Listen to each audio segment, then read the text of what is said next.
Latter-day Peace Studies is produced by peace-loving members of The Church of Jesus Christ of Latter-day Saints. Any views expressed herein are not to be taken as official positions of the Church or its authorities. Latter-day Peace Studies presents Come Follow Me. I'm Shiloh Logan. And I'm Ben Peterson. Thank you for joining us as we discuss this week's reading of Come Follow Me, as outlined by The Church of Jesus Christ of Latter-day Saints.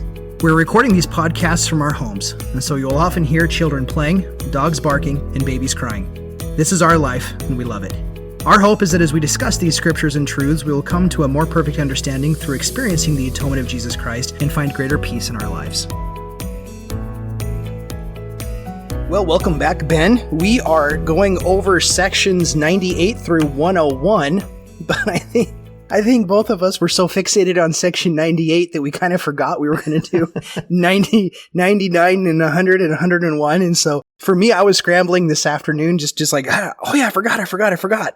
And then come to find out, it sounds like you forgot too. Yeah, I mostly focused on 98 and had it in my head that this one was on 98. So we'll discuss 99, 100, and 101, which looking back on it, maybe we could focus more on those sections than 98, since we've already done at least one and a half podcasts on section 98 just by itself. So we've already talked for hours about this section. And here we go. We're going to talk more about it. So here we go again, right? It always bears, it's always good to listen to it again. But so section 98 is a fascinating section in church history and in doctrine and what it has to say, and especially for Latter-day Peace Studies, as we were talking about war and how to interact with people and how to interact with aggressors and what is this government thing and why did God tell us to befriend the Constitution? Anyway, there's something in this for everyone, renouncing war and proclaiming peace. But yeah, I think we're going to spend more time on 98 and 101. We're going to mention 99 and 100. Might just commit everyone just to go read it and kind of get filled in. There's some good stuff in 99 and 100, but I know we're going to spend the bulk of our time elsewhere. But so section 98, these are all given in really tenuous times going on, because in Missouri this is where the first wave of persecution really starts to arise. And we have W.W. Phelps. We're going to talk about a little bit about the printing press fiasco and about some of the history that was going on that had caused bad relationships in Missouri between the Latter-day Saints and their Missouri neighbors, and as to why Section 98 becomes so important. This is in August when Joseph Smith gives Section 98, which is fascinating because he really wouldn't have been able to know all of everything that's going on in Missouri when he reveals this, or when this comes about. So this is an interesting thing that Joseph doesn't quite yet know just the state of affairs yet, but he's going to know really quick. And so Section 90 will take in a little bit of a different tone because of that. Now we get into Section 99, and that's to John Murdoch, and into Section 100, which is given there to Joseph Smith and Sidney Rigdon as they were on a mission. And then Section 101 comes along in the end of 1833, by the time that Joseph knows about all the persecutions and all the saints are being forced from Jackson County. A lot of them are landing in Clay County, and from Clay County, they'll eventually find their home the next year in 1834 in Caldwell. Alexander Donovan is really one of the really cool figures in this history, and he's not a Latter-day Saint. He's a member of Congress at the time. He'll later become a prominent figure in the militia when the Saints have their skirmish in 1838, the war, the skirmish, the all-out war, basically war with the Missouri militia. And so Donovan's going to feature heavily in the Mormon narrative and how this is going to come about.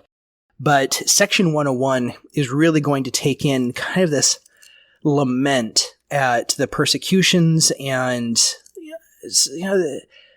God coming down and talking to the people about, and so we have to see them to the saints who are being displaced from their area. And we're going to have some hope for them and just a lot of things to say in Section 101, and we'll finally get there. But, just to start off with here in Section 98. Now, Ben, this is a really big go-to because you and I have both been heavily involved in political theory. When we first met, 15, 16, 17 years, however long it's been, years ago, you and I, and I grew up with your cousin Royal in Tennessee, and we met because he recruited me to come sell pest control, and he recruited you to come sell pest. So we met selling pest control, right? And to know Royal, your cousin, my friend, and your cousin, he's also very political, and he likes a good debate. And so we would sit around and debate these things all the time. And then I was married, and you and Royal would also be married there within the next 4 to 6 months from that first summer we were all together. And from there, it was years and years of just late night conversations with our families, just arguing politics. and so these scriptures would always come out, So, you have section 58, you have section 98, you have section 101, you have section 134. These are all the main sections that talk about government and the Constitution and the importance of the Constitution. And we would pour over what these meant and take it back to the Book of Mormon and then take that back to the constitutional studies and early American studies. And so those are really good memories for me. So we have a lot to say here about the Constitution, but also as I've progressed, and I know as you progressed, we've done a lot of podcasts on this. At first we were doing it with LDS Liberty, and then we evolved here into Latter-day Peace studies. And we kind of moved away from the politics and more towards this, seeing our liberty and freedom, not from Washington, D.C., but from Gethsemane, right? We used to talk about that quite a bit. Yeah. So I find that section 98 is really interesting because it does bridge those two conversations effortlessly. And so when I see section 98, for me, it's almost like a template for my life over the last 15 years. It started with politics and it ended with this thing about how to establish peace and how to deal with confrontation. So right. I have a lot of love for 98 there. Yeah, I was thinking about how 98 kind of weaves together a lot of Latter-day Saint themes, starting with the Constitution and then how to deal with conflict. And then what is this, how do we integrate this Christianity and idea of nonviolence and Christ and forgiveness and so forth like that, and then establish Zion. And so it kind of weaves these concepts together, and really depending on what you want to put your focus on, you can kind of pull out from it whatever you really want to pull from it. I do like how you talked about how it kind of moves along this progression from sort of a civics-based discussion into a more moral, personal moral, and then expands back out to a societal moral, and basically positing at the end a template for Zion. And so, it's a very interesting progression with the way that this section goes on that. Yeah, it really is. It really is. When we used to talk about politics a lot, I think one of the major transitions I had was when I was finally finished at BYU. I'd been studying philosophy for 4 years, and I specifically chose to study the Enlightenment period, and specifically how that affected the early American philosophical thought, like the philosophy of the Declaration of Independence and Thomas Jefferson, and how that affected constitutionalism. And because I wanted to understand more about what the context of the scriptures and about how they meant in that particular day and age. And the last month as a student there, after I had been spending all this time reading all these philosophers, and I think I've talked about this before, but I ended up reading Elder Maxwell's book, The Enoch Letters. Mm-hmm. And it's only about 100 pages, and I would highly suggest everyone to read this. I mean, it's such you could read it on a Sunday afternoon. I mean, it's a pretty easy read. Get through it, you can read it pretty quick. Even if you don't read fast, I don't read very fast. And for those who are familiar with C.S. Lewis, it's written kind of in the same rhetorical style as the Screwtape Letters, but it's written in a one-way conversation to another person, like as if he's writing letters to a friend. And it describes the journey of one man as he comes into contact with Enoch for the first time, and then the progression about how Enoch builds Zion and eventually to be taken up into the air, right? And we only get one person's conversation, but just because of how it's written, we can contextualize what his friend in a far distant land is saying to him. And Elder Maxwell does a really, really good job of being able to, I didn't know this at the time, but he was heavily involved in politics, in political philosophy before he became a religious educator. And so he knew the philosophical language. Yeah, he knew that whole conversation that I've been studying for 34 years. And so when I read the Enoch letters, I mean, anyone can read it and really pull a lot of meaning out from it. But if you've been studying philosophy and you know the language and you know the specific ideas from conservatism and liberalism and socialism and communism and libertarianism and anarchism and everything in between, you can see the little nuanced arguments that he's identifying in an effort to show that every political ism is insufficient. They may hold certain truths, but they are completely and holistically insufficient and don't carry the entirety of the gospel of Christ. And so because of that, as I was reading over this, I was I was a little bit upset because I just spent 3-4 years reading the best minds of like political philosophy. And in 100 pages, Elder Maxwell had basically just plainly shown how we would never come to true order, peace, justice, tranquility in anything until we just accept the gospel of Jesus Christ. And it was so plainly obvious to me. I was like, yeah. But anyway, I tell that story because the main takeaway, the point that I brought out from there was this understanding that at every single day in our life, individually and as a community and as a nation, we are always at a crossroads of the two great commandments: to love God with all of our heart, might, mind, and strength, and to love our neighbor as ourselves. And what became completely apparent to me when reading Elder Maxwell's book was that with the minute we choose to dismiss the two great commandments, it's in that very moment when all political philosophy begins. Because I recognize that everything from Aristotle, everything from Socrates, basically, they've all assumed a society of individuals that don't love God with all their heart, might, mind, and strength, and don't love their neighbors themselves. So how do you establish justice and ensure domestic tranquility and provide for the common defense and do all of these things with a society that doesn't love God and love their neighbors themselves? And it's in that moment political philosophy begins. Because when you do love God with all of your heart, might, mind, and strength, and you truly do love your neighbor as yourself, individually and as a community and then as a nation, the utility of government, as we know it, completely falls away. And so in section 98 and 134, we have the reasons for government, that man would no longer be a slave to each other, that we'll be able to punish the offender, and that we'll be able to rule justly, right? So that no one will be enslaved and everybody will be free in their rights. And each one of those three reasons that are given for why we have government presuppose that we don't have a society where we love God and love our neighbor as ourselves. And so that's where constitutional law begins.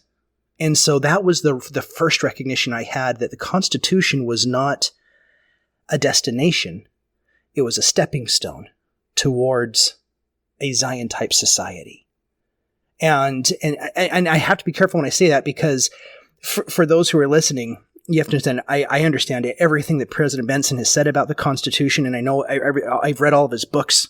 Yeah, I think you and I both read all of his books, and multiple times over. We're so ingrained in that narrative. But yet the Constitution was never the destination, because that was the best document that could be created for that nation who had not yet fully loved God and loved our neighbor as ourselves, to embrace, to be able to create a spirit of liberty and freedom where we could have our rights protected that had existed. And yet it still wasn't Zion, right?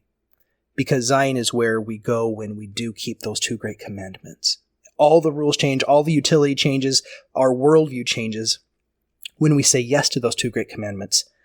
So everything that kind of follows here in section 98 is acknowledging, as I say, is acknowledging what has to happen when we don't adhere to the two great commandments. And then the second half of 98 is really entailed for how do we transition to live a life where we do adhere to those two great commandments. You know, that really brings to mind for me this discussion we had quite a while back about, you know, starting off in simplicity, delving into complexity, and then returning back to simplicity. able to appreciate it better because of the complexity you just waded through, right? Right. It's like when you're a child and you go to your class and everybody says, well, you love Jesus and you treat people nicely. And then you grow up and you're like, it's way more complicated than that. And you go out in life and you get to this and you get more and more complicated and all these rules and stuff. And then you sit down and you're just quiet for a minute and you're like, it's actually not more complicated than that. Right. It's the simplicity you appreciate on the other side of the complexity. You talked about how the Constitution as a stepping stone. I do think that it could be viewed as that. I also think that if you step on it and you wait too long, it's going to sink and take you down with it, so to speak, right? You've got to move through. I think I have in my mind this image of our garden where we put stepping stones out in there. And if it ever really rains really hard, like you have to keep moving across those stepping stones or else they're going to sink down into the ground. And I kind of think about that as that analogy that you brought up, simply because, the Constitution in and of itself can't bear the weight of an entire society that wants to move toward Zion. It can't bear that. It's not a blueprint for that. It's simply a blueprint for trying to establish the things that it says that it is. And it's not anything it doesn't purport itself to be, right? Yeah. So right here in verse 4, we start off, it says, "And now verily I say unto you concerning the laws of the land, for it is my will that my people should observe to do all things whatsoever I command them." And that law of the land, which is the constitutional law, supporting that principle of freedom and maintaining rights and privileges, belongs to all mankind and is justifiable before me. So this is really interesting because this is Joseph Smith who is giving the principle of what he sees and of what God sees here through this revelation as the principle of determining whether a law is constitutional or not. Mm-hmm. And what that is whether or not that law protects the liberty, the rights, and the freedoms of all people. If it doesn't keep sacrosanct the freedom of all people and the rights and the privileges, it's not a constitutional law. And he continues, he says, "I, the Lord, justify you and your brethren of my church in befriending that law, which is the constitutional law of the land. And as pertaining to the law of man, whatsoever is more or less in this cometh of evil. I, the Lord, make you free, therefore you are free indeed. And the law also maketh you free. Nevertheless, when the wicked rule, the people mourn. Wherefore honest and wise men should be sought for diligently, and good men and wise men you should observe to uphold. Otherwise, whatsoever is more or less in this cometh of evil. And I give unto you a commandment, that you shall forsake all evil and cleave unto all good, that ye may live by every word which proceedeth forth out of the mouth of God." Now, I've written a bunch of papers on this particular set of scriptures from a political standpoint, specifically from in talking about philosophical civil disobedience, because this is a fascinating passage of scriptures where, for the church's early history, they weren't always following what the government said and had been enacted through law. Even when the saints went out to Utah and were living in hiding for over 10, more than 10 years, they were living in hiding. And many of the brethren, like George Q. Cannon, we have pictures of him in his prison stripes, right? Right. Because they are not adhering to the laws of the government. So we have to ask ourselves, how were they interpreting things like the 12th Article of Faith?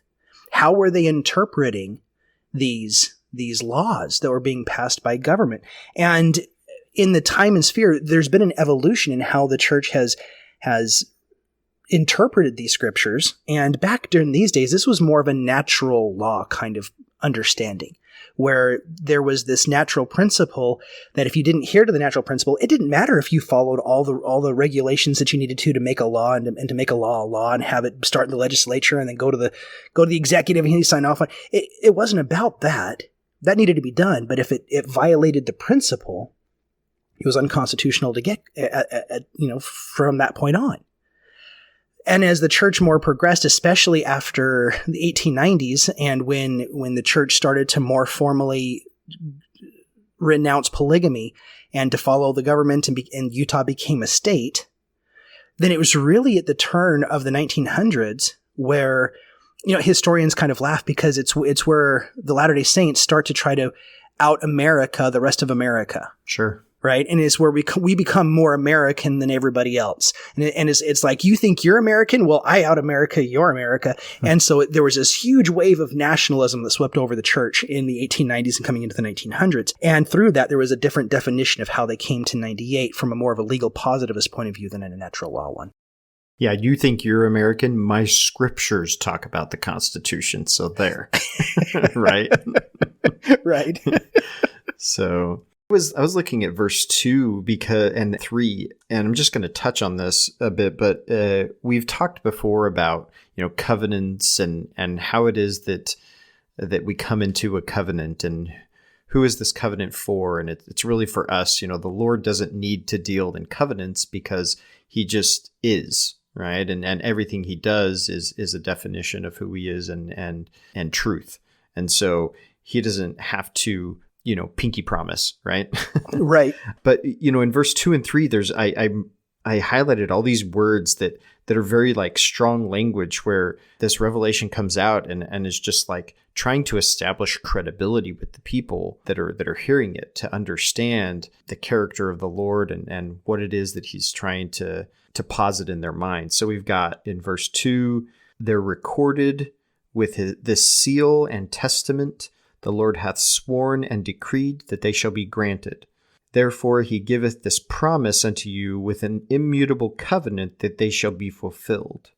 It's just like they crammed every possible word of promise and binding into these few sentences here. And I just thought it was so fascinating that it would be such strong language, like right from the outset, like the people need this assurance that the Lord is there. He's going to keep his promises.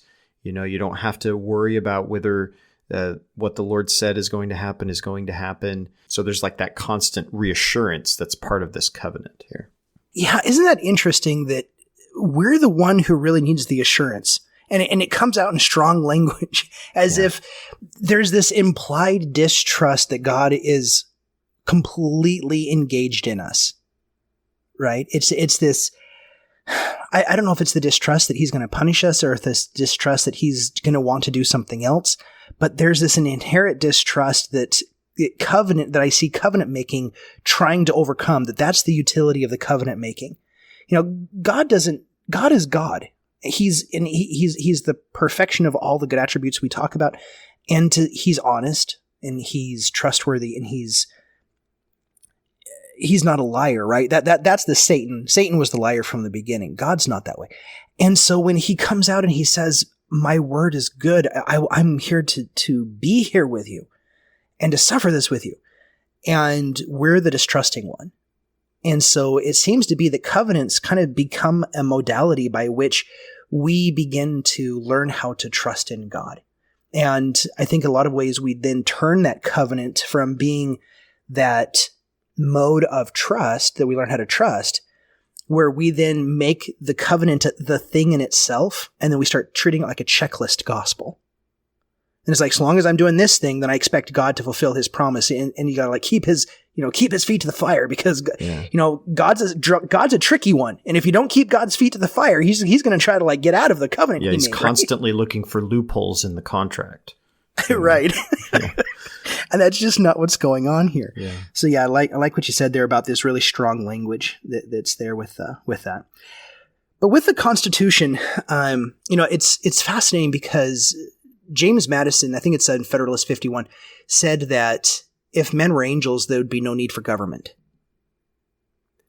And I think that's a fascinating idea, especially in light of what we're talking about here with the two great commandments, that if men were angels, there would be no need for a constitution. And yet there's this paradox that presents itself, because John Adams comes out and says that our Constitution was made only for a religious and a moral people. And so it's like there's this paradox that if you're angelic and religious and moral, you don't need it, but it's only going to survive if you are. Right? And it really shows the paradox of what life is like when you don't adhere to the two great commandments. We can struggle, we can engage ourselves in the cause, but the true and ultimate point of our, I don't want to use the word success, but the ultimate point here is the love of God and the love of neighbor as ourself. And that's where the focus is. That's where the glory, the success, that's where we're going to meet the good stuff, right? And then we have this transition at the end of this, where we come into verse 16. Well, I'm going to use 15 because of what you brought up. For if you will not abide in my covenant, ye are not worthy of me. Right, so this is 15. For if you abide not in my covenant, ye are not worthy of me. You know, we've talked about this a lot, Ben, right? With worthiness, with covenants, we're always already worthy, but the construct of our unworthiness is of our own making. And so God's bringing us into this conversation with him. He's rock solid. He's never wavering. We're the wavering one, and it's our fallen perception of unworthiness. And then he comes into verse 16. Therefore, renounce war and proclaim peace, and seek diligently to turn the hearts of the children to their fathers and the hearts of the fathers to the children. Yeah, that renounce war and proclaim peace is a hard one. It's even harder when you're doing that during wartime. It's easy to renounce war and proclaim peace when there's no war going on. But when there's a war going on, and so that's one of those things. So I'm interested in your thoughts, Ben. But on this, it seems almost shallow or superficial if verse 16 only means that we should do the best that we have when we're in peacetime. But when we're in war, and we just engage in war. It seems, for me, 16 has only ever meant anything if we actually promote this during the time of war. But yet, you have your Captain Moroni's, and we talked about this with the previous podcast. And so, as I said, I don't think I mentioned it, or that you mentioned it, what it was, but if anybody's interested in a more full detail, I think we went on for like a full hour and a half on section 98. But we have a 2-part series for Latter-day Peace studies when we were doing Book of Mormon last year. So it's, I didn't look up the episode, but it's on Alma 46. You'll see a part 1 and a part 2. So part 1 will go through all the details of war that we go through here. And I think we talked about this a little bit. But it seems to me that verse 16 only has strength and isn't just virtue signaling if you do this when it's not popular to do this. And the only time I see it's popular to do this is when you're not actually in war. Well, it kind of goes back to what we've talked about with the Sermon on the Mount, is that unless this really means something and is an imperative in our daily lives and isn't simply relegated to a but type of thing, then there would be no point in the Lord giving us the standard whatsoever. You know, and when we look at this word renounce, this is a pretty strong word to put before the word war. So if I'm pulling up the 1828 dictionary like I do sometimes. Renounce, to disown, to disclaim, to reject, to refuse to own or acknowledge as belonging to deny, to cast off, to reject, to disclaim as an obligation or duty, to renounce allegiance, to cast off or reject as a connection or possession, to forsake. Anyway, it's all very strong language as a complete rejection of war. Okay? So you're not rejecting something if it's never offered to you, right? So there has to be an offering of war. There has to be this temptation, so to speak, right? Or there has to be this chance, and then there has to be a rejection of it. Not just as a means, but also as a mindset. Not just that we actually, go out and march to war, but that the war that we fight in our minds, where we otherize someone to make them our enemy, that is something that we also have to renounce. And often I think that it becomes a very difficult proposition to renounce something unless you're turning to something else, right? And And so I like the pattern that it gives right after this. It says, renounce war. And so what are you going to do? You proclaim peace. So it's not just a rejection of the world's ways, but an acceptance and adherence to the way of Christ. And so I love this. This verse 16 is probably one of my favorite verses in all of Scripture. It says, seek diligently to turn the hearts of the children to their fathers, and the hearts of the fathers to the children. And I see this as so many things.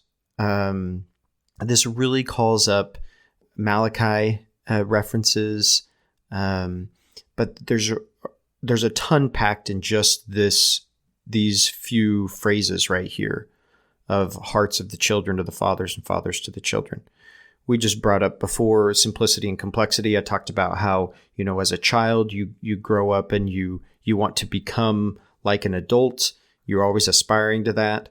And then as adults, you're always longing for that simplicity of childhood, right? And Christ invites us to become as little children.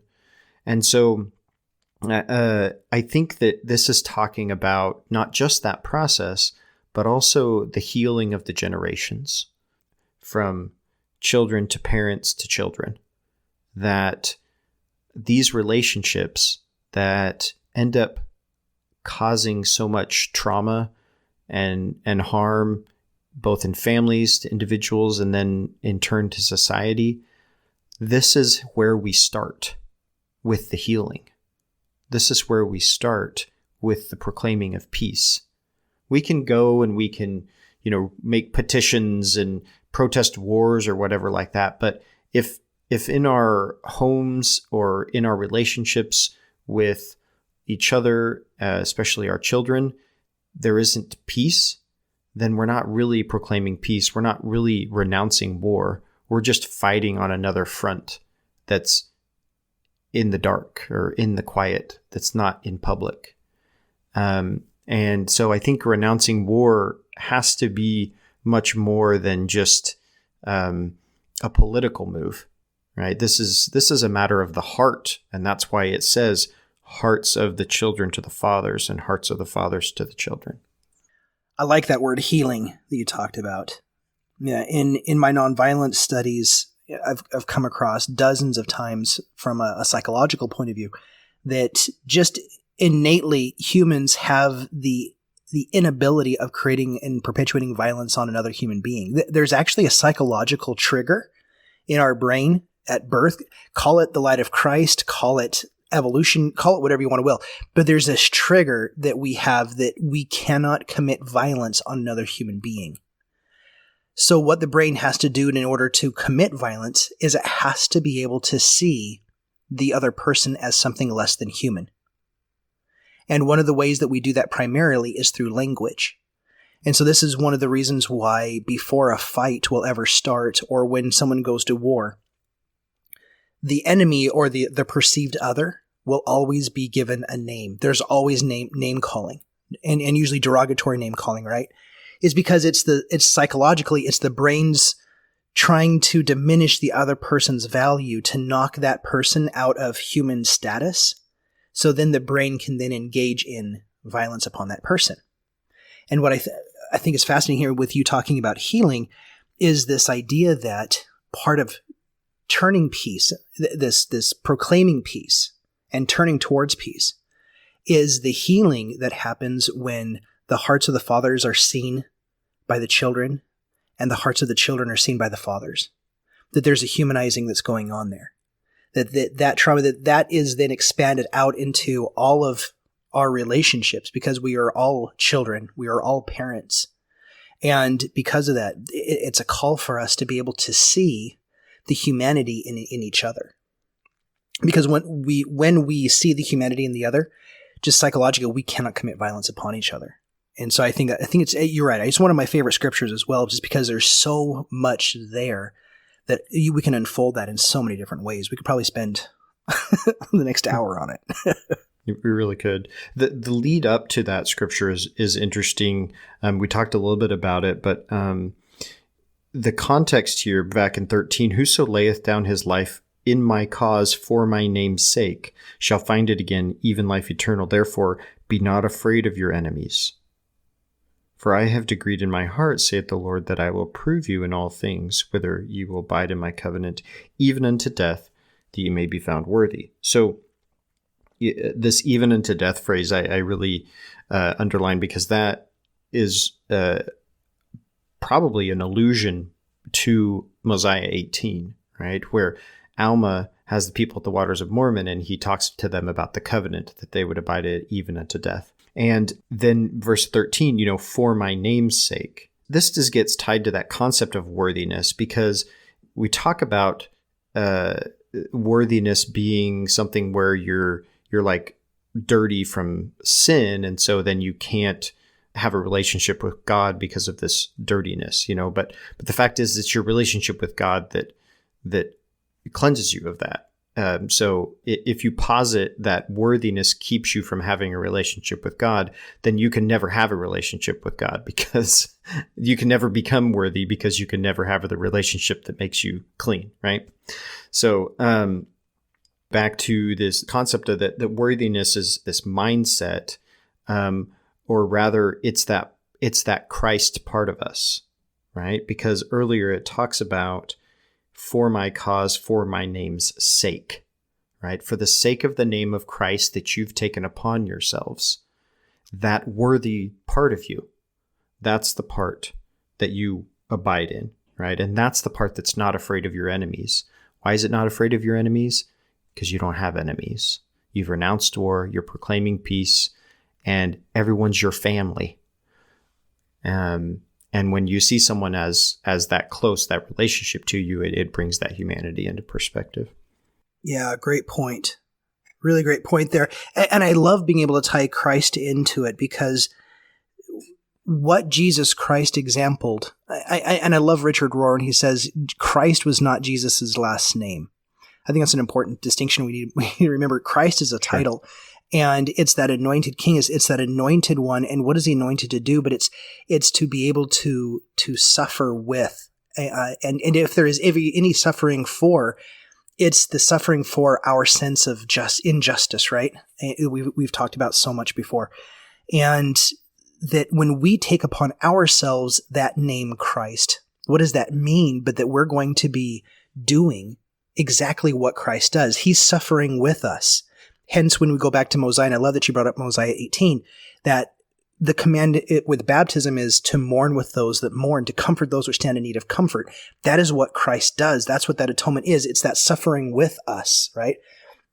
And there's certain atonement theories that end up wanting to posit suffering for, but it gets to be highly problematic. And so when we have that personal relationship with Christ, when realizing that he's there with us, these scriptures stand out more vibrantly when we see that we become participants, not just in the conversation, but in the very act and drama of God. And so we're playing that part there, and we are doing what God would do if he were there with us personally as well. So then when we start getting in here to, and this is far more legalistic than I like getting into, the first time, second time, third time, fourth Sure. time that you're attacked. But I think when we're going to pull out of these scriptures is that it's not necessarily the number of times you've been attacked. It's almost more like a statement of absurdism. Yes. For us to recognize of saying like the first time, the second time, the third time, and then the fourth time, and then in just forever and ever. And so anyway, let's get into that. But it says, I guess first contextualize it. So when we go out and we try to renounce war and proclaim peace, we have to ask ourselves, how are we going to deal with those who come against us? How are we going to deal with those that violently entreat us? The Sermon on the Mount comes out and talks about turning the other cheek. And so here in D&C 98, there is this amazing example that Christ gives us about how we are to bear our infirmities and the attacks that we receive. And he says, now, and this is verse 23, now I speak unto you concerning your families. If men will smite you or your families, once, and you bear it patiently, and revile not against them, neither seek revenge, ye shall be rewarded. So, Ben, this is so powerful, because as I've talked about nonviolence, and I know, Yoza, you've talked about nonviolence on social media, the single most commonly asked question right out the gate. And if I've been asked it once, I've been asked it. If I had $1 for every time someone has asked me this question, I could retire. But the minute you start talking about nonviolence and the associating conversation of pacifism, but the minute you start talking about nonviolence, the very first question that always comes up is, well, so you're just going to let someone come into your house and abuse your wife and steal your kids? Right? That's always the first go-to question. And I know whenever that question comes up, I'm dealing with someone who has done absolutely no reading or research, or has never been confronted with any kind of literature on nonviolence, because this is one of the very first conversations that's addressed and talked about. And once you understand the principle, you may not agree with nonviolence, but your conversation changes. And so I love that in section 98, it goes right to the heart of that question. It's like, hey, listen, concerning you and concerning your families, right? If anyone comes against you and you bear it patiently, revile not. Now, revile not, that's Sermon on the Mount language, because that Sermon on the Mount language, that revile not means do not respond in kind. Do not match like for like. Do not revile against them, neither seek revenge nor reward. But if ye bear it not patiently, it shall not be counted unto you as being meted out as a just measure unto you. And again, if your enemy shall smite you on the second time, and you revile it not against your enemy, and bear it patiently, your reward shall be 100-fold. And again, if you shall smite you a third time, and you bear it patiently, your reward shall be doubled unto you 4-fold. Okay, so there's 3 times. There's 3 times here. Now, one of the things that I know we talked about, Ben, and maybe you can talk to this a little bit too, is this idea of, well, if someone's going to come in and just going to kill your family, that's it. They do that very, very first time, then the game over, right? So how do we reconcile that here with verse 14 that we read? Is it verse 14 or verse 13? It says, and whoso layeth down his life in my cause for my name's sake shall find it again, even eternal life. Therefore be not afraid of your enemies, for I have decreed in my heart, saith the Lord, that I will prove you in all things, whether you abide in my covenant, even unto death. Do we take this seriously? Are we to take this literally? Is this a literal statement that we're to take, or what are we really even getting at with all of this? Well, if it's not literal, then the story of Christ, his apostles, isn't all that useful to us,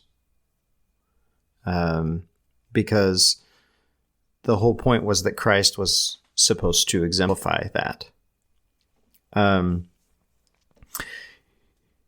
Yes, this is a question that's brought up quite a bit. It's a question that, when I examine it in terms of how I would really approach it, or how I might ask the same question, it really comes from a place of fear. And the fear is that fear of loss, or fear of not fulfilling your responsibility, like as a protector, right, of your family. Fear that something is going to happen out of your control. And so now, I'm not saying that everybody that defends their families is doing it out of fear. Really what I'm getting at is that anytime the conversation is brought up of how can we deal with this situation in a nonviolent way, in a way that Christ has invited us to deal with, and the response is, that's impossible because XYZ, that's not a statement of faith, right? That's not a statement of how is it possible for me to follow Christ? I'm going to think about how I can do that. It's a statement of it's a rejection of there's no way to do that, so I'm just going to turn to what I know, right? And I'm again, it's not saying that everybody that would defend their family is doing so out of fear. It's that the refusal to even enter into the conversation of it, or the rejection of how we might follow Christ in this way, the rejection of even starting that conversation, that I see when I examine it as always approaching the question with fear rather than faith. Yeah, that's a really good point. I've had to learn in my life that there are many things that I thought I was living by faith that was actually living by fear. And I learned that fear and faith are sometimes only a breath of a difference.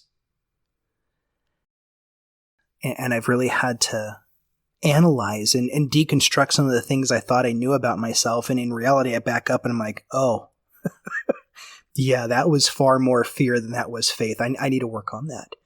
One of those moments came for me. I was reading a book years and years ago about, it was from Michael Nagler. He's an emeritus professor from UC Berkeley. And he started a nonviolence peace group there at Berkeley that I think it's even an official group. You can get a certificate for it or something. But he wrote a book about nonviolence and an introduction to nonviolence I was reading. And one of the things he mentioned, I thought it was really fascinating. I thought it was a little hokey at first. But it was this idea, he said, that when you finally commit to nonviolence, and that you're not going to respond violently in any situation, and you put away all of your weapons of war, and you put away everything, and you commit to this, there will be a time when you basically go through a withdrawal period. And then something will happen where the brain will immediately become creative in creating solutions on how to reconcile with people nonviolently. And I thought, whatever. I was like, that's a lot of frou-frou stuff, right? And so it's interesting, me growing up, I grew up around guns. My father was more into guns than I was, and he used to work at bullet manufacturers in Southern California growing up, and he was around guns a lot, and he used to go out shooting a lot. And I grew up with them, but I was never a gun enthusiast and never went out shooting a lot, but they were always around. And, when I got married, my father gifted me one of the kind of heirloom, passed this along down into the ages. And so I had a couple of guns that he passed along. And I kept them around. You keep them locked up, you keep them safe, you keep them out of reach. I've had gun safety courses and that whole thing. And occasionally when, my wife would wake me up at night, she'd nudge me. She's like, hey, I heard something downstairs or out of the kitchen or something. I get up and I kind of sleepy eyed and once or twice in my life, I'd go over it, I'd pull out the gun and I'm like, this is so stupid. I'm not even going to do anything. I knew I wasn't going to do anything with it. And I walk around the house, thinking it was really, depending on my wife and how nervous she sounded or how nervous she sounded with me being half asleep, which is even dumber for me to do what I was doing. Nothing ever happened. And so there came a time where I was like, I'm not even going to rely on this anymore. And I put everything completely away, completely away. And I no longer have them. And, it's funny, for as little as I have ever relied on it, as little as I have ever depended upon it, I was never a gun enthusiast. I was not I have nothing against defending myself. It was kind of what it was, but I wasn't enthusiastic about it. But by putting that away, by beating my proverbial swords into plowshares on that one moment, Ben, for 3 days, I had more anxiety and depression and fear of being a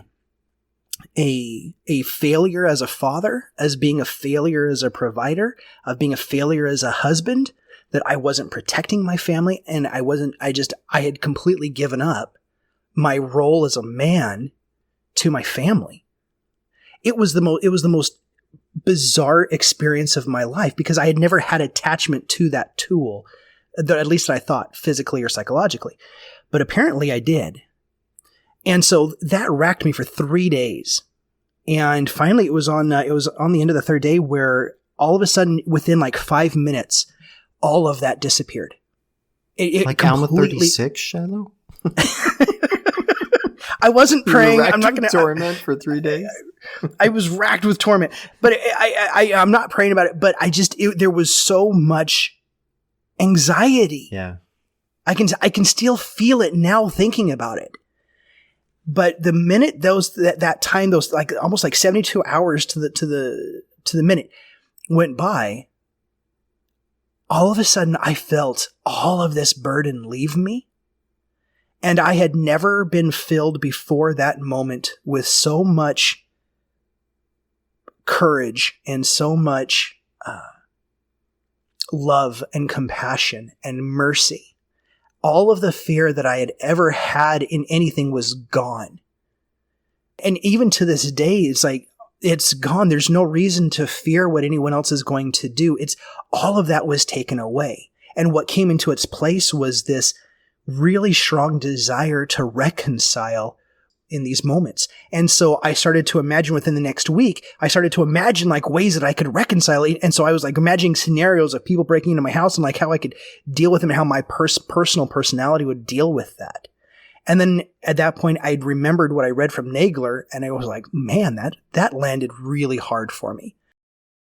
I learned right there that for instance, Martin Luther King, with his nonviolence group, when he was going through and they were doing the civil rights push, he had to do training sessions with all of the youth and with the leaders, because you have to train yourself to see things differently. Mm-hmm. Like it doesn't come. We're born with reality being one way. And when we accept this kind of more nonviolent, this Section 98 kind of way, this goes against all logic that we are told is responsible. Right? And it takes time for us to be able to work through this. You've been attacked 3 times. And it says, and these 3 testimonies, if you haven't reviled back, shall stand against your enemy if you repent not, and shall not be blotted out.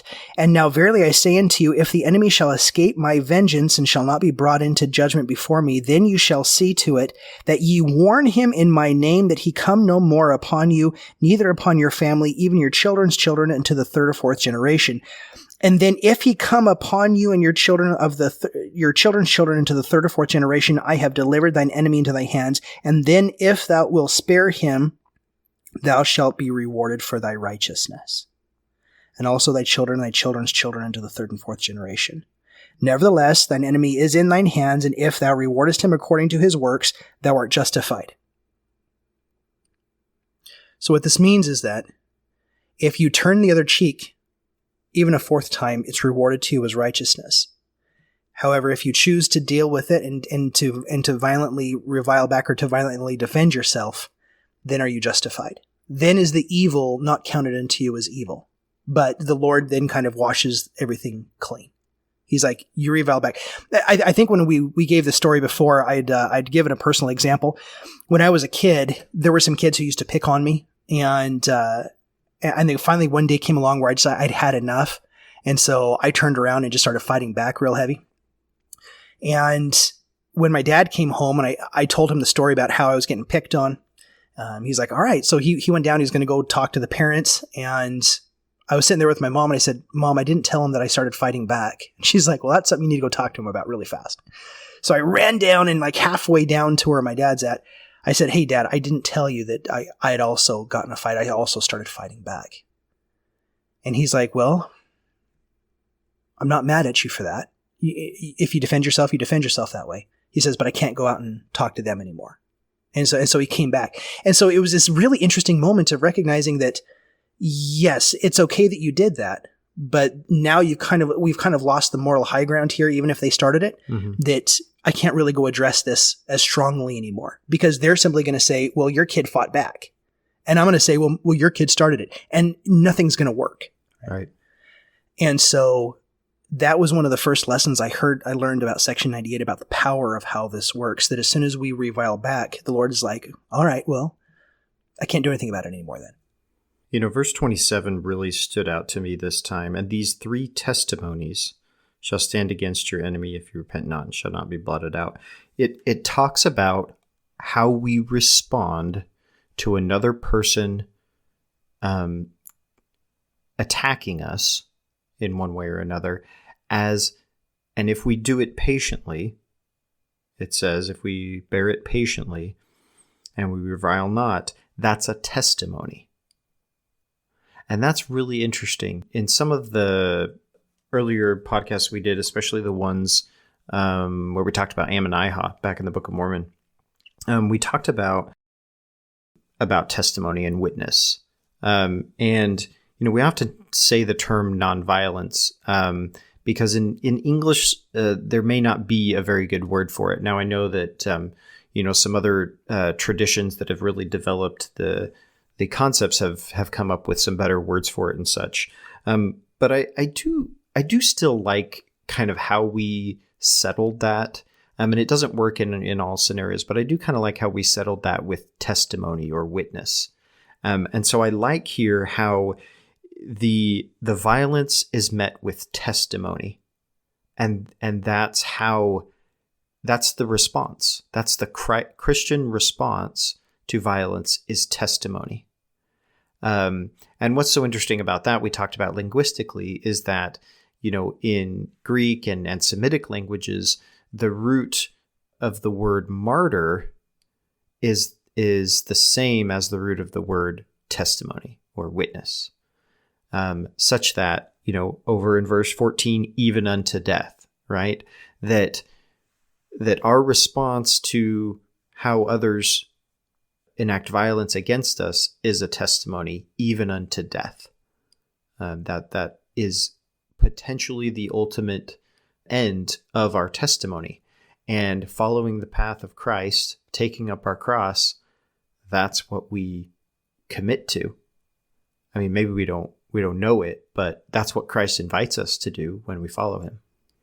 Isn't that interesting? Because also the root there for witness is also the same root for martyrdom. For the matero there it's the same root, martyrdom and witness. And they're right there. So when we have another testimony, another witness of Jesus Christ here at the Book of Mormon, we're literally seeing the nonviolence of Christ here. It's another witness, it's another testimony of the nonviolence of Christ in this conversation, because Christ goes to Calvary to suffer for us as opposed to reviling and fighting us. It's a suffering for and a suffering with as opposed to fighting for or fighting with. And we're called to come into that same conversation with Christ. So as we've said it before, that what Christ did infinitely and eternally, we're called to participate in finite and temporally in this life for each other. This suffering and sacrifice narrative of how we deal it and how we are able to mourn with those that mourn and comfort those who stand in need of comfort. Yeah, I like that testimony there. So on the fourth time, we have again on verse 31. Nevertheless, thine enemy is in thine hand, and if thou rewardest him according to his works, thou art justified. If he has sought thy life, and thy life is endangered by him, thine enemy is in thine hand, and thou art justified. But this is the law I gave unto my servant Nephi, and thy fathers Joseph and Jacob and Isaac and Abraham and all mine ancient prophets and apostles. And again, this is the law that I gave unto mine ancients, that they should go not out to battle against any nation, kindred, tongue, or people, save I the Lord commanded them. And if any nation, tongue, or people should proclaim war against them, they should first lift up a standard of peace unto that people, nation, or tongue. And if that people did not accept the offering of peace, neither the second nor the third time, they should bring them their testimonies before the Lord. Then I, the Lord, would give unto them a commandment and justify them in going out to battle against the nation, tongue, or people. And I, the Lord, would fight their battles and their children's battles and their children's children's, even until they had been avenged themselves of all their enemies to the third and fourth generation. I think it's interesting that he mentions Nephi, because if we go through, we can actually document that there are three things that Laban did against Nephi. And to show that there's this law that comes from Leviticus about these three times, about if someone's come against you three times, then are you justified or by the law to be able to defend yourselves violently. And so Nephi's action there would not have been one of righteousness as per 98, but it would have been a justified action. So I think it's kind of interesting there that they brought up they brought up Nephi in that conversation. Right. There's no condemnation of self-defense here in this section. That really the way that this is laid out, and it does get a little detailed in particular with the instances and everything like that. That does seem a little bit belaboring of the point, right? But it's all a rhetorical device to drive home this point that we're going to get to here over in verse 40. That there's no condemnation of someone who's operating in self-defense. But there is an invitation to the way of Christ here. That the Lord tells us that this is the way, right? This is the way of righteousness, the way towards sanctification. Even though you can still be justified in your actions, I have something more for you that you can have.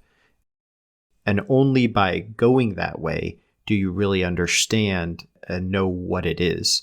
You have to experience that. This concept here in verse 33, where it says, they should not go out to battle against any nation, kindred, tongue, or people, save I, the Lord, commanded them.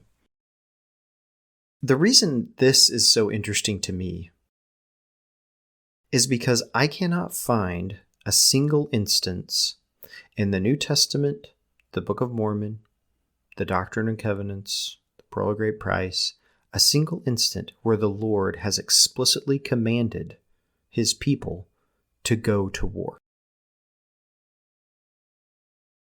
Now, we might see some cases of those in the Old Testament.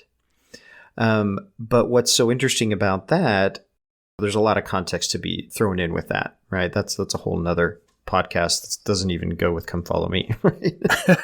There's a lot to be said about the Old Testament and how it treats violence. Let's just say that. In the context here that we get bringing up Nephi, this is evoking latter-day scripture, right? Restoration scripture.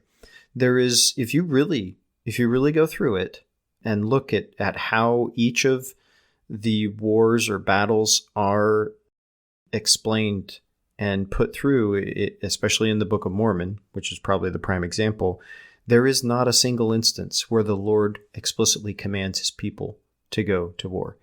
He may justify them in it. He may. But there's not an instance where he tells them, okay, everybody get armed and go out to battle. And if you want a more particular treatment of that, if you doubt my assertion there, you can go back and listen to the podcast we did on those, especially the war chapters in the Book of Mormon. And I think we do a pretty good job of explaining that concept.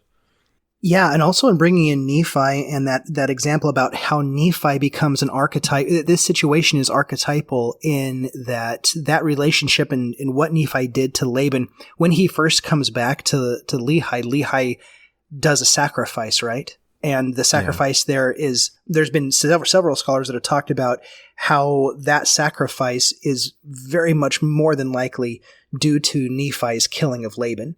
That it was meant to try to purge the evil that had brought upon them. And also the fact that the sword was brought back, that the sword of Laban features very prominently through the rest of the Book of Mormon and even into the latter days when I think it's the three witnesses end up seeing it. That these things become archetypal as to the problems that would later come. When Nephi leaves, once they're in the promised land and he leaves, he takes the sword of Laban with him and the plates with him.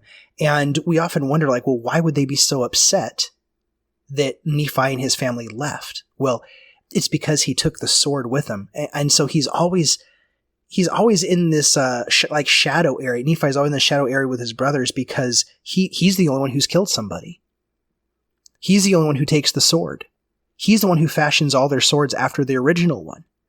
And so you see all of these violent narratives and how there's themes that carry through the Book of Mormon about how and why the Lamanites dislike the Nephites so much and see the Nephites as the violent warmongering ones, whereas the Nephites see the Lamanites in the same way, right?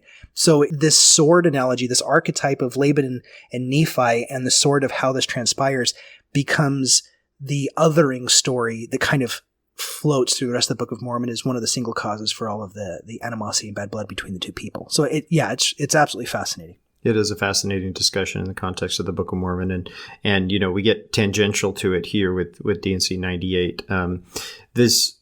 The whole concept is a very commonly discussed, within the church, and I think the particularities and the explicit imperative or an invitation of the Lord here in section 98 is often glossed over in favor of a much more aggressive stance that I would like to see us as Latter-day Saints really reconsider. Yeah.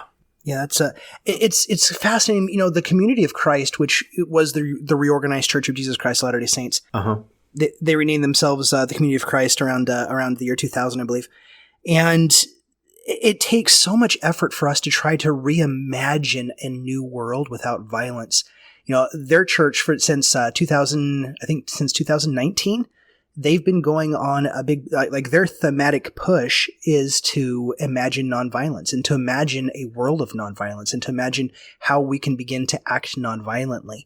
Because it's one of these things that we have to recognize that we're not going to come to these principles overnight and suddenly solve all of our tendencies and everything that we've been inculcated by socially and culturally and politically and even religiously of accepting these things. And it's going to take, repentance takes time to be able to repent beyond those narratives and to see the world differently, to see God differently, ourselves differently. And so I think that's 98 is extremely strong when we realize just how far outside of our cultural periphery it's planting its flag. Like the standard that this is talking about is so far beyond our scope of normalcy that I remember reading through this first when I was, 20 years ago, when I was first kind of coming into grappling with what this was really saying. And I even remember thinking to myself 20 years ago, that doesn't mean what that means. That can't mean what that means. Right. No, I remember telling someone that. I remember reading this and being like, yeah, but this can't really mean that. It's not really practical. So this is really what it means, and explaining it completely away. Right. Yeah. Well, you brought up 40. I think that's a good one to read. And so on to the second and third time. I'm going to go with 39 first. And again, verily I say unto you, if thine enemy has come upon you the first time, he repent and come unto thee praying thy forgiveness, thou shalt forgive him and shalt not hold it any more as a testimony against thine enemy. And so on into the second and the third time, and as oft as thine enemy repenteth of the trespass wherewith he has trespassed against thee, thou shalt forgive him until 70 times 7. And I think that's a beautiful scripture because that really does come, as we said at the beginning, to this concept of absurdism. That these standards seem so just absurd to what is real and practical. Just like you said, like your old self used to say, and what I used to say, this doesn't even make sense to how we would possibly handle our the way we are. But just imagine, just for a moment, what would happen if, as a church culture, we were known for this. What would that change of the way that the world viewed us? If they knew us primarily by our turning the other cheek, that we were a peace church that had gone out and actually lived this kind of peace with our fellow man and with each other. And I think before we readily dismiss these things out, just right out the gate, take some time to recognize and say, if we taught this and we strove to live this, and this is something that we fostered and we taught our children and they taught their children, and it became a part of our culture, how would this change the way that people saw us and that we interacted with people? And how would that bring peace into our lives? That's how I had to start thinking about it, to really kind of start coming around to accepting these things. Because you're right, when you just come at it right out the gate, you run flat into a wall of American culture, where this does not jive with American culture. This is not what we teach as American, as American exceptionalism and rugged individualism and defending yourself. And now this does not jive with that. This is something different. And so we have to start imagining for ourselves a different kind of world. We can't expect to go back to like a dog to its vomit, to borrow from the Book of Mormon and from Brigham Young. We can't go like a dog to its vomit and expect to have something new. If we're going to grow into something new, we have got to start to recognize that we have to see things new, which means that we have to be comfortable with things being different. Isn't that a phrase from The Chosen? Is like, get used to different? Oh, yeah. Or something like that? Get used to different. It has to be the thing that we have to start getting used to. So, do you have anything else to say about 98? Yeah. I love how it ends. I love how it ends because it's talking about them, those enemies, those people.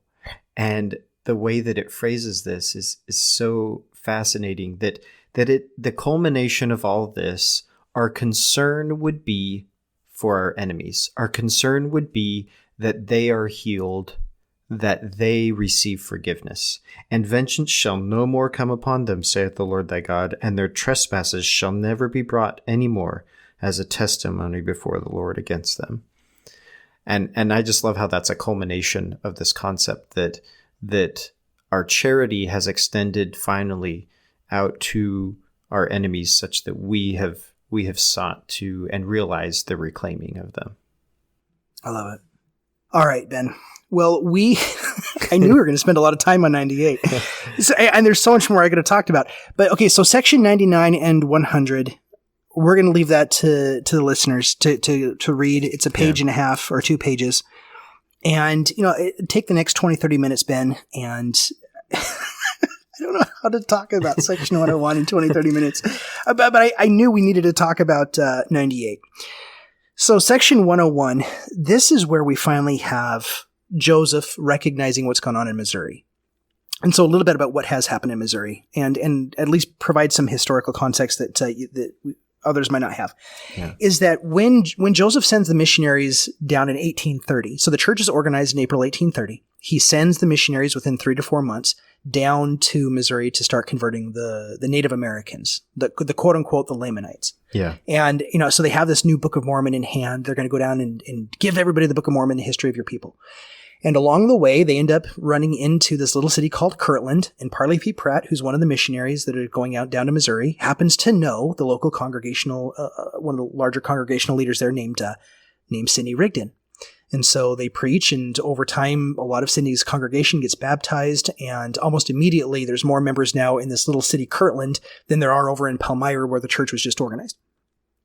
But as everybody moved down into Missouri, these missionaries moved down into Missouri in 1830, it only lasted for a couple months until they started realizing that this whole baptize the Native Americans thing was just not going to work. The way the government was working, the way that there were just so many factors that pushed against this from happening. So now you have these missionaries down there thinking, like, what do we do now? And then it's revealed that this is where the New Jerusalem is going to be. So it becomes a hub. They stay down there. Well, a little bit about the economy at the time. So this is just one of the things about the time and place is there's these things called boomtowns. And a boomtown was a early frontier way of being able to grow cities really big in the frontier, where you would often have some frontiersmen who would go down into a frontier region. And once they were out there, they'd kind of carve out the wilderness a little bit and get a city laid out where they could begin to grow. Prospect and then you'd the have, land, sorry.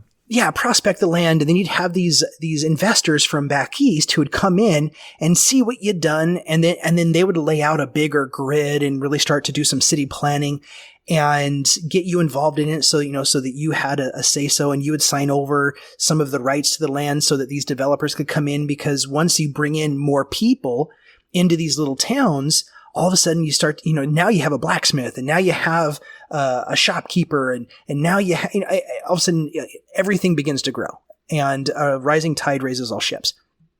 So these investors would go back east. They would end up finding a bunch of people with money who wanted to move west. And they say, hey, I got this cute little town here. It's on the up and up. Buy cheap. Your property values are going to explode. Then you can do whatever you want to do. So these huge investments. So people are investing in these things. And so overnight, these towns would go up overnight. basically. Within 6 months, you'd have all of this new investment coming in. These towns would boom. And so this was one of the investment opportunities that the Missourians had at the time. And so when the Latter-day Saints came in, they started to take a hold of some of these boomtown investments. And in doing that, so they would buy up portions of land. And so suddenly they would have like 30, 40% of the city or of these investments, but they wouldn't be able to have enough money to buy all of it, but just like 30, 40%. So now when you find out that these Mormons have this voting block where they all vote together. So they may only be 40% of the total population, but they all vote together.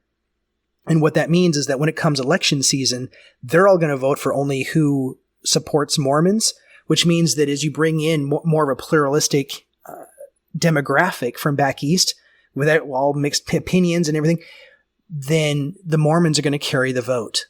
Even if they're 40%, even if they're less than half, they're still going to be able to carry the majority of the vote.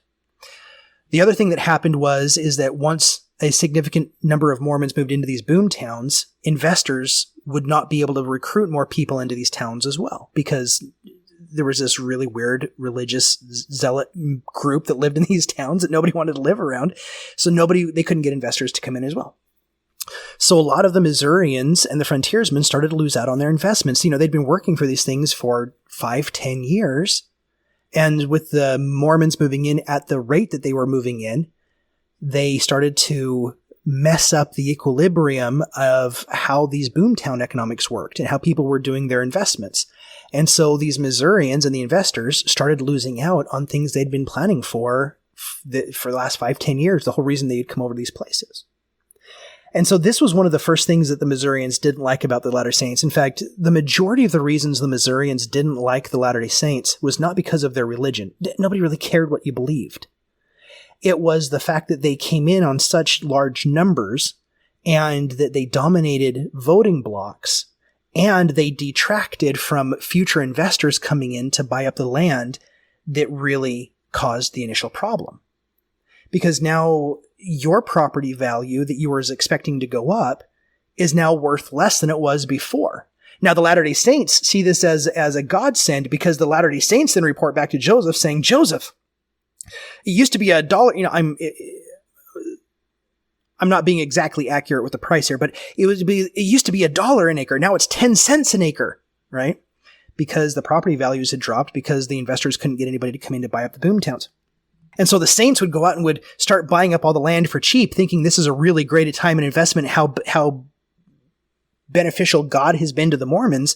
But the Missourians have just completely lost out on 5 to 10 years of investments because of the thoughtlessness of the Latter-day Saints in coming into these communities to see how it would affect the people who were already there.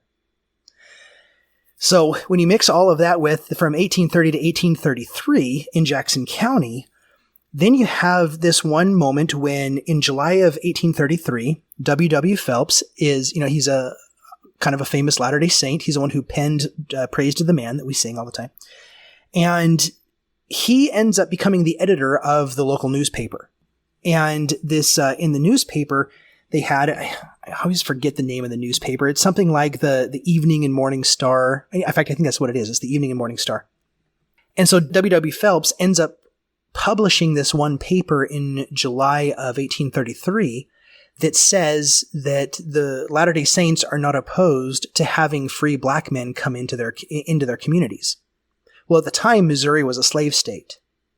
And so when you see all of the economic disparity that the Mormons are bringing into the region, you see the political instability and the disenfranchisement that the Mormon voting bloc is bringing in.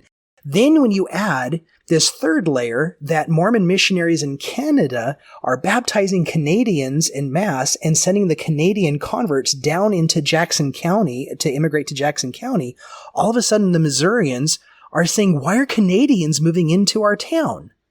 And they're like, they're the Mormons. And so it was, if you can imagine this, they thought they were being invaded by a foreign army and by a foreign religious army. And so all of these things came up. And so when W.W. Phelps printed this paper saying that the Mormons weren't opposed to free black people coming into their settlements, the Missourians saw this as the Mormons bringing in all the freed slaves to be able to further disenfranchise Missouri voters because, to bolster the Mormon voting bloc. And the Mormons were already bringing in people who weren't American and weren't adapted and enculturated. So they didn't see this as too outlandish. And so it exploded. And this became the number one thing that the Jackson County Missourians had finally had enough. And this becomes the dynamite that they used, and it just explodes. And this is what gets them all riled up, and they start kicking the Latter-day Saints out of Jackson County. W.W. Phelps ends up within a day or two, he ends up writing a retraction. He's like, no, that's not what I meant at all. And he kind of swings the pendulum the other way. And he's too little, too late. He's like, yeah, too little, too late. But he swings it all the way the other way. And he's like, black people are slaves and should always, I don't remember exactly what he says, but he comes to this place where he's like, black people should be slaves forever. We don't believe in emancipating the slaves. It hasn't aged well. It hasn't aged well. Let's say it that way. But it was too little, too late. And so that's what causes the Saints to be kicked from Jackson. It had nothing really to do with their religion. They were seen as religious zealots. They were seen as religious fanatics. But the people in Missouri are like, it doesn't really matter. You don't do anything to us. We're not going to do anything to you. But it was all of those other political, economic, and cultural issues that came at play that they finally kicked him out. So this is in light of that. So Section 101 comes about when finally news of all of the Saints being driven from Jackson County in the winter of 1833 and how they end up in Clay County, which is north of Jackson County. And so that's really where Section 101 begins and kind of the context that we're going to understand this in. Right. So he goes into quite a few things here about explaining the causes of this and then how is Zion going to come about and trying to explain that, even though all this has happened, the Lord's in control, things are still going to happen the way they're supposed to, but may not be within the time frame that you think it's supposed to happen. And so that's a lot of what this section gets into. A lot of great little things in here. I particularly really liked verse 9. It says, "Verily I say unto you, notwithstanding their sins, my bowels are filled with compassion towards them. I will not utterly cast them off. And in the day of wrath, I will remember mercy." So this is a fascinating sort of treatment of how it is that, or description of an experience that I know many have had where it could be described as like a day of wrath, right?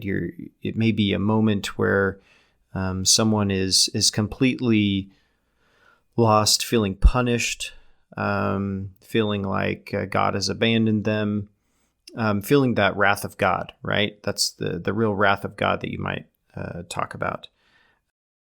And then him saying, in that day, like in that moment, I will remember mercy. I just kind of like how that's phrased here with telling the people that even though they may feel the Lord, it says explicitly told them, hey, this is the consequence of your actions. If you had, followed the things outlined in 98, now not that they necessarily had those, but they had the scriptures. They knew what Christ taught about how to respond and treat your enemies. If you'd followed that, then a lot of these things may not have happened the way that they did. But even though they did happen the way that they did, and you feel punished because of your sins, I'm still with you, and I will show you mercy. And let me show you how this can come about. So I like how that's directed there to the people. Over in verse 13, "And they that have been scattered shall be gathered." This is almost a beatitude format here. "And they who have mourned shall be comforted, and all they who have given their lives for my name shall be crowned. Therefore let your hearts be comforted concerning Zion, for all flesh is in mine hands. Be still, and know that I am God. Zion shall not be moved out of her place, notwithstanding her children are scattered.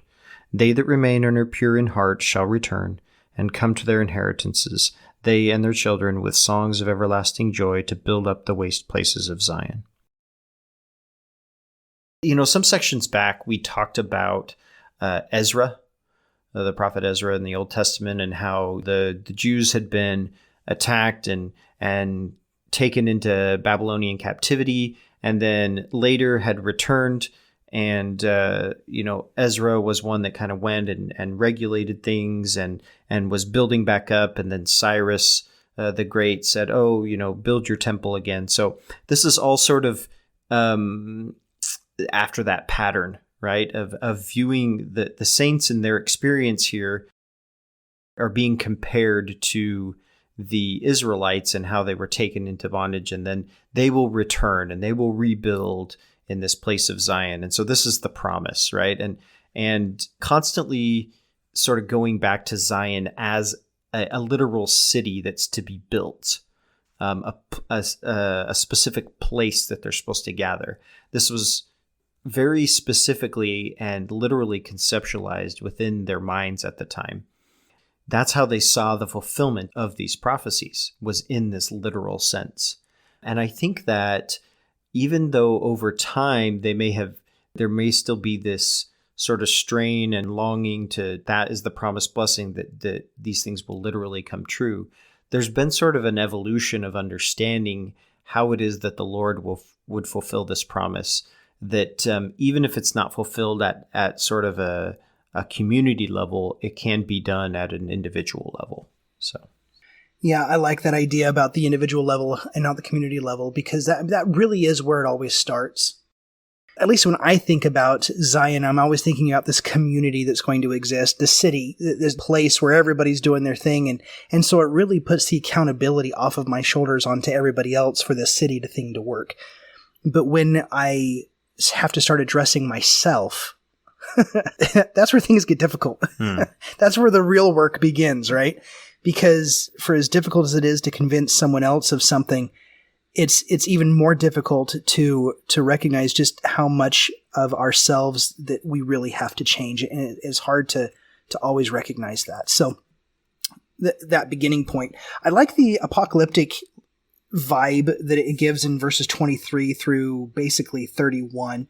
But it's talking about how, this millennialist kind of idea where God's going to come and prepare for the revelation which is to come, and the veil of the covering of my temple and my tabernacle which hideth the earth shall be taken off, and all flesh shall see me together. So all of their work that they're trying to gear towards is really towards this second coming theme, where they expected Jesus to come any day. And every corruptible thing, both man or of the beast of the field or the fowls of the air or the fish of the sea that dwells upon the face of the earth shall all be consumed, and also that of element shall melt with fervent heat, and all things shall become new, that my knowledge and glory may dwell upon the earth. That's just, when we take that as a metaphysical statement, it kind of sounds terrifying, to be honest. But we've talked about how these things make, especially apocalyptic literature, makes a lot more sense when we talk about it epistemologically. That these things are about how we perceive them happening. That the consuming and this whole melting with fervent heat where things become new. This has allusions to like baptism where there's the death of the old and the coming forward of the new. That's done in water, but this consuming is going to be done by fire. So there's going to be even a new way of being that will come through what I have prepared for you. And in that day, the enmity of man and the enmity of beast, yea, the enmity of all flesh shall cease from before my face. And in that day, whatsoever any man shall ask, it shall be given unto him. And in that day, Satan shall not have power to tempt any man. So there's Satan showing up, and so I always pull that out. But I love this when we're talking about Satan as the accuser, and about in that day, that voice in your head that tells you that you're not good enough, that you're not worthy enough, that thing which belittles you, which speaks against you, which is the narrative that is easier to believe something bad about you than something positive and worthwhile about you. That thing in which we accuse each other of things which really are just a manifestation of our own perceived insecurities. That's a hard one to recognize, man. That's a jagged pill to swallow. To realize that the things that we typically hate in others the most are those things that a lot of the times are secretly held, that we perceive those things about ourselves. those are all those things incorporated into the idea and in the title of Satan as the accuser. And the accuser, that thing which makes everyone unworthy. And yet the advocate with the Father is that thing which is bringing everyone into his rest. And there shall be no sorrow because there is no death. And in that day an infant shall not die until he is old, and his life shall be as old as the age of a tree. And when he dies, he shall not sleep. That is to say in the earth, but shall be changed in the twinkling of an eye, and shall be caught up, and his rest shall be glorious. And just like you said, Ben, in verse 38, some beatitude language, and seek the face of the Lord always, that in patience ye may possess your souls and also have eternal life. In verse 39, with the salt of the earth, it talks about, it says, when men are called into mine everlasting gospel and covenant with an everlasting covenant, they are accounted as the salt of the earth and the savor of men. They are called to be the savior of men. Therefore, if the salt of the earth lose its savor, behold, it is henceforth good for nothing, only to be cast out and trodden under the feet of men. So this savor we've talked about with the Beatitudes before is that when Christ talks about the salt, that we are the salt of the earth, he talks about it in terms of flavor, about it, the savoriness of it, the flavor of it. When the fact is that salt is just salt. Salt is a basic mineral. It doesn't lose its flavor. Salt is just salt. I ended up getting a salt jar. I think I said this at one point. About a year ago, I got this salt jar, like Himalayan pink salt or something like that. Mm-hmm. And I looked on the expiration. It says, this product expires in like 5 years. It was like 2026. and I had a good chuckle. I'm like, man, salt's hundreds of millions of years old. Right. But it's like right here in 5 years on my shelf. Like what the timing on that one, right? And so salt is just salt. But when we start realizing that the concept here of salt of losing its savor is not about salt, it loses its saltness. It's that we stop perceiving that thing which is the tasting of the gospel. So when we talk about, there's no way to be able to describe what salt tastes like. We've talked about this dozens and dozens of times. And since we can't talk about what salt tastes like, if all of a sudden we lose the savor of the gospel, if we're no longer tasting the salt of the gospel, what good is the gospel anymore? Well, it doesn't do anything for it. And so that's what the Beatitudes are. It's bringing back the flavor of the salt to the gospel, so where we're beginning to taste the gospel itself. So what happens with salt when it loses savor is that it gets mixed with other things. And so it no longer has its ability to contribute to the unique flavor or bring out the flavor of something. And so this is interesting in terms of when we talk about purifying something, right? Because this is the going the other direction. Salt is being contaminated such that it can no longer provide its unique property or ability to bring out the flavor of something else. So again, this is like the opposite direction of what we were just talking about with the purification process that happens. I thought it was interesting in verse 30, you read this, in that day an infant shall not die until he is old. Going before this, there shall be no sorrow because there is no death. This is just sort of a particular point personal to Joseph Smith. He had quite a few children die in infancy. And that's not happened to me. It's difficult for me to imagine. I know people that it has happened to.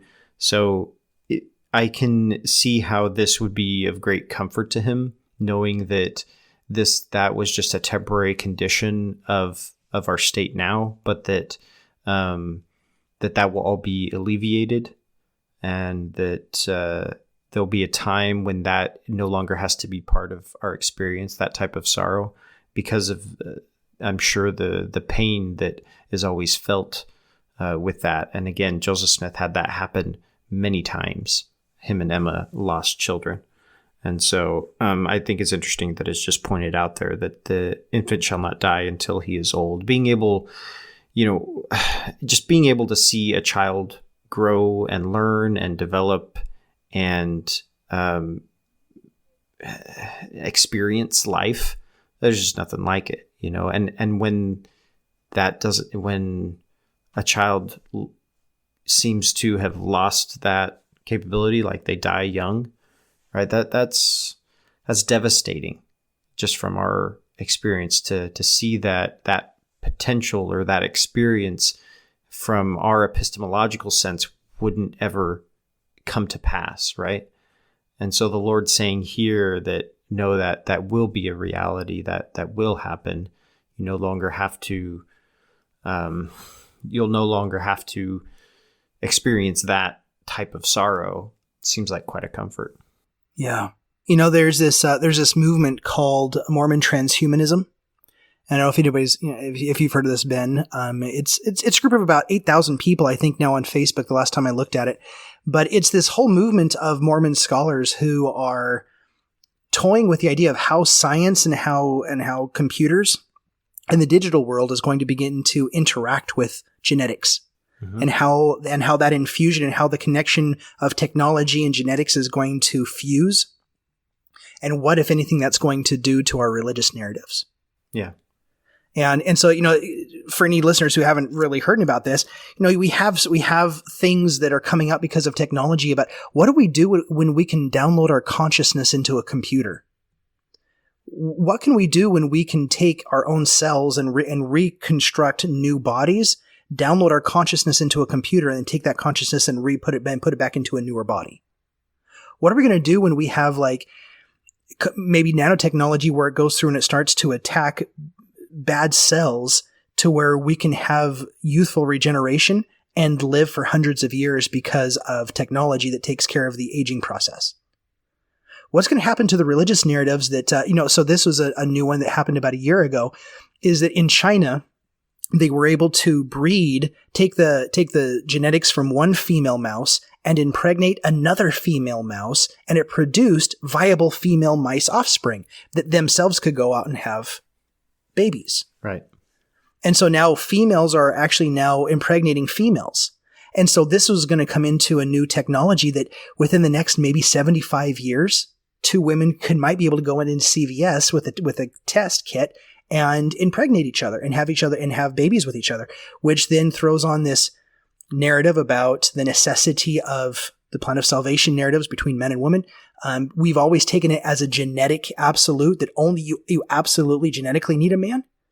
But now we're going to see that technology is being able to show that God has already known that two women can do this.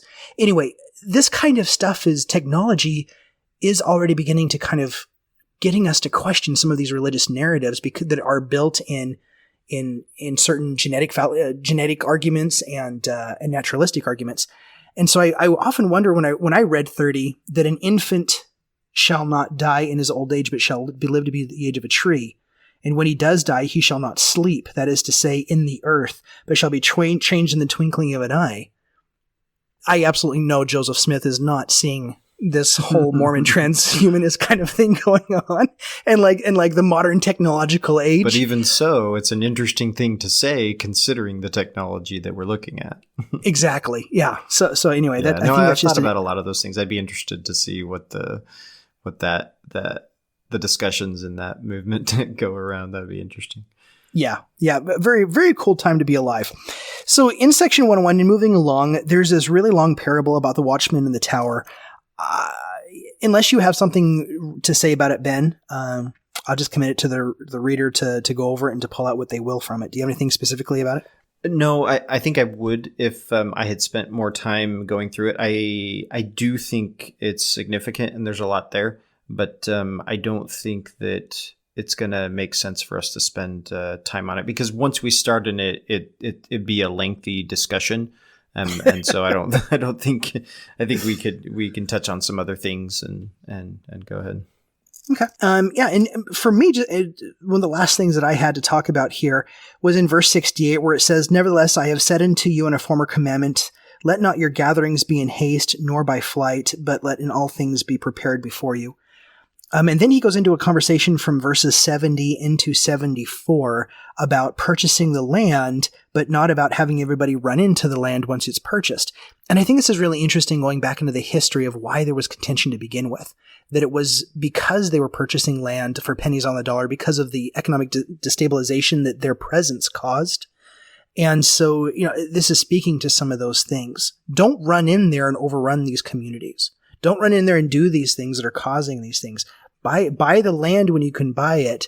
But maybe there's even talks about, don't take advantage of your neighbor just because the property values are dropping. You think that maybe God's blessing you because, you're there and you just ruined their whole prospect. Learn how to reconcile with your neighbors, right?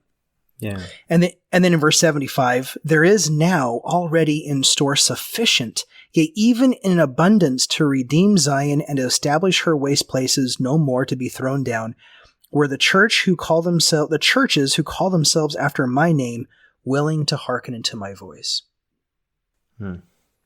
Yeah. I've always come back to this scripture. This one is one that I've marked and remarked and lined and underlined and everything. Whenever I hear that Zion can't be built, it's too wicked. It's too this, it's too that.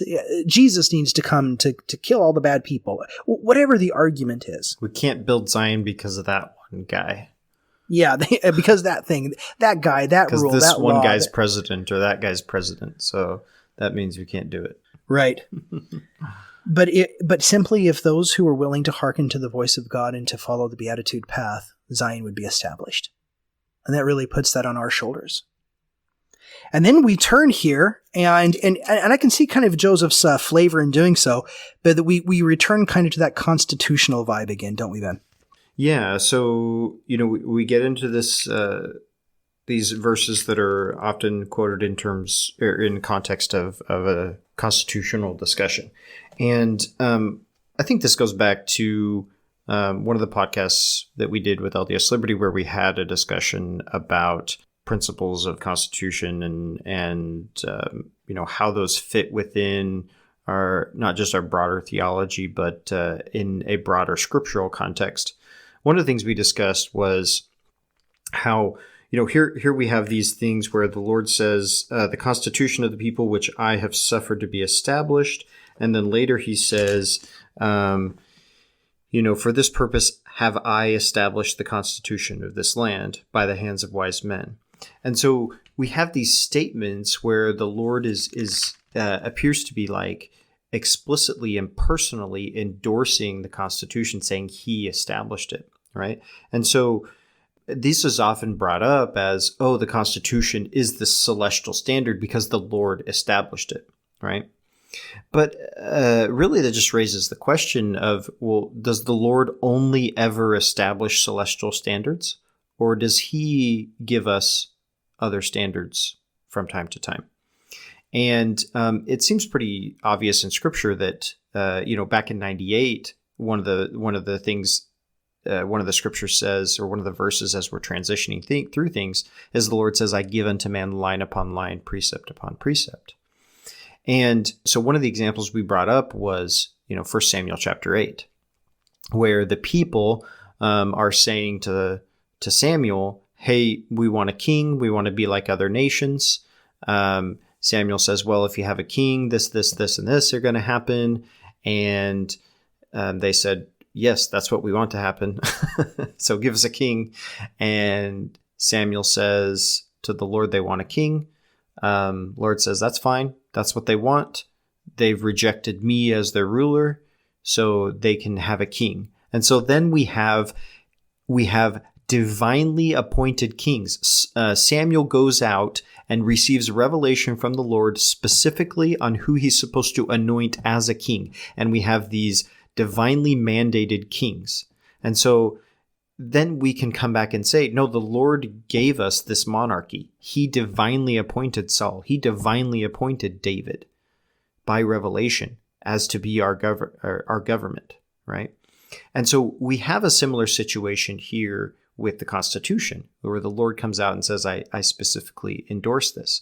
But just because the Lord comes out and establishes something for a particular purpose doesn't mean that it's a celestial standard and the end all be all of his purposes, right? Yeah, that's a really great point. Yeah, and I love the comparison there with 1 Samuel, because the Lord the prophet found the king right? It was prophet found. The prophet anointed the king, and the people thought that was because of their righteousness, when the irony of the story is that Saul was chosen in the people's wickedness, that they had rejected the Lord's servants to rule over them. Yeah, it's a fantastic comparison. And then to realize that with the Constitution, that which the Lord has created, yes, the Lord has created, just like he picked Saul, but it was because of the people's wickedness that he picked that system of government, and it wasn't another. Yeah, really interesting point there. According to the laws, which, and I think it's interesting because he's going to the laws that are framed. You can still see Joseph grappling with this Americana that he's born into, because in his time, Christianity and Americana had become so entwined. And the national identity, not the law, it's not to say that Christianity was the law or that the law was Christianity, but that they had entwined the identity of America with Christianity, and this kind of American Christianity with the identity of America so strongly that the early Latter-day Saints really did see themselves as the pure embodiment of the Republic, which was kind of ironic because when the Missourians come after the Mormons and kick the Mormons out of Missouri, they're the ones also invoking the spirit of 76. Right.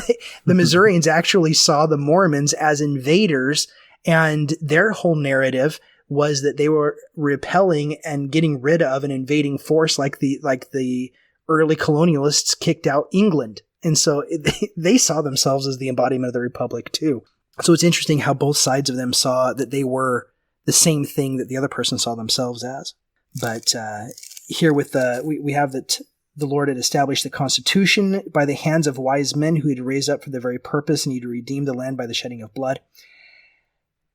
And then we come into we have another parable. One of the last things I wanted to bring up, Ben, is here in verse 91. It says, he's talking about that, he says actually in verse 90, and in his hot displeasure and his fierce anger and in his time will cut off those wicked, unfaithful, and unjust stewards and appoint them their portion among the hypocrites and unbelievers. That sounds delightful. But then in verse 91, he says, even in outer darkness where there is weeping and wailing and gnashing of teeth. I found this really interesting because he goes through and he's talking about mayors and governors and presidents of the land that if you... Yeah, these are all government officials that he's condemning to outer darkness. It's wonderful. Yeah. Right. It's not where I was going with it, but that's funny. Okay, go ahead. Actually, I kind of like that better. So maybe we'll just kind of roll with that one. But it's interesting because outer darkness, we typically think about it and we reserve for the sons of perdition. Sure. And the sons of perdition have to follow a very specific kind of standard of knowing Christ, being brought into the very presence of Christ, having that special witness of Christ, and then turning completely therefrom. Yeah, this is clearly like a hyperbolic here. Yeah. Yeah. So it seems like a proto understanding of outer darkness that he's invoking here, as opposed to the idea that he finally lands on, and that we preach and know of outer darkness today. Right. Do you have anything else on section 101 that you wanted to cover? No, that's all that stood out to me so far about it. You know, a lot of this other discussion is in this context of, you know, how is it that they're supposed to go about operating within the system of government that exists. All a very fascinating discussion in terms of the historicity of the church, especially in the 1800s as things go on. I know that's something you spend a lot of time studying in terms of like the relationship between the church and government and views of the Latter-day Saints on government over time and how that sort of evolved. I even, as I was reading some years ago, the journal of my great-great-great-grandfather who lived through this time as an early member of the church. And it is very interesting to see sort of his commentary from time to time. And it's all very typical Mormon view and commentary on government from time to time. You see it over the decades, just how it evolves from this, you know, we're trying to be lawful abiding citizens, but, you know, the government isn't protecting us. And so then we have to get away from it. And then they're going to attack us. And so we're just trying to live our religion. So the government's not really legitimate anymore because they're not protecting our rights. And so there's this whole evolution, and obviously it goes beyond that. But you just kind of see that sort of brewing here, these ideas and how they're going to kind of the seeds are being sown here and how this is all going to sort of bear fruit later in the history of the church is an interesting discussion. Absolutely. Absolutely. Well, Ben, I don't have anything else myself. And so I'd like to thank everybody for sticking around and listening. And hope there was some stuff there that you were able to pull out and that was interesting for you too. There's a lot of moving parts that make it available for us to be able to podcast and to take the time to be able to make these. And again, we've said it before, but just so much thanks to the editors that we have, to Kyle and to Catherine. They spend a lot of time through the week to be able to make sure these are edited and put together and sounding good. And without them, this wouldn't happen.